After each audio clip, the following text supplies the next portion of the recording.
Fox Focus. A few minutes for a closer look. Welcome to Fox Focus. Today we're talking about oral health, and we all know that oral health is key to your overall health.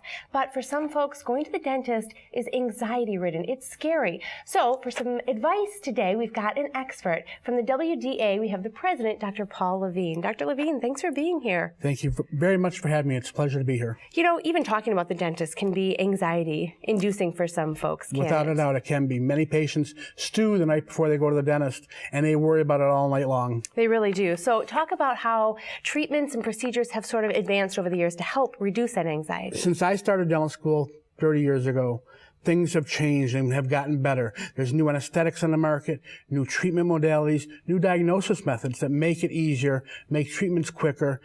And then the most important thing is communication between the dentist, his team, and the patient. What sorts of things should people communicate with their dentist? Everything. Any fears you may have, your health history, your anxieties, your medical issues, and your medication history. Let's talk about the anesthetics. Sedation is one way that folks can go, right?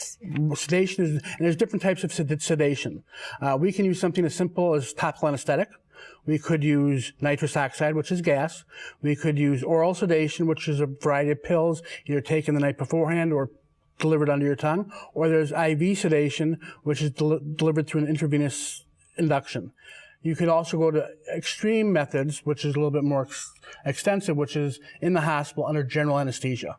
But the point is there are options for folks. There are many options for folks. But sometimes folks won't need that if they use the simple communication they can have with their dentist. We've gotten through many patients, and we've been able to use letting them watch TV or listening to music. We have a TV over the patient. We have a variety of selections on movies, TVs, music. Sometimes they'll bring their own in. That will help a lot. Sometimes just listening to the dentist and his assistant talk helps. We've had a lot of patients, without a doubt. I've had patients tell us, can you talk about this while you're doing this? And it works out great. Are there risks involved? There's always risk involved, which is why it's important to communicate your medical history and your medications to the dental team. If we know that, there are certain things we may or may not be willing to do, or you may need to communicate with your physician to make sure it's okay for you to have something done. Oftentimes people who are scared of the dentist put it off and put it off, but prevention really is key, isn't it? Prevention is key. When you put something off, I always tell my patients, when you put it off, something's going to become more extensive and more expensive, and that's something you don't need. So other tips for reducing dental anxiety? I think the communication with your team, I think if you take care of your teeth at home and do those types of things and brush regularly, see your WDA dentist twice a year, floss regularly, that will help a lot to alleviate some of the things that may come about because you won't need to have them done then. Maybe even schedule your appointment at a certain time of the day. Well, without a doubt. Scheduling in the morning is much easier for an anxious patient. That way you don't have to worry about it all day long, which some patients do. Some patients do. And you've got some online resources for folks. Yes, www.wda.org has a public section that allows people to go in and find a dentist.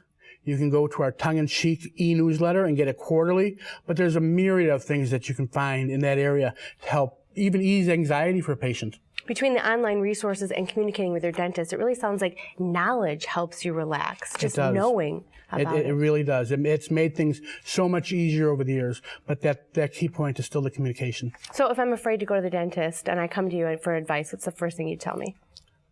I would ask you point blank, have you had problems in the past?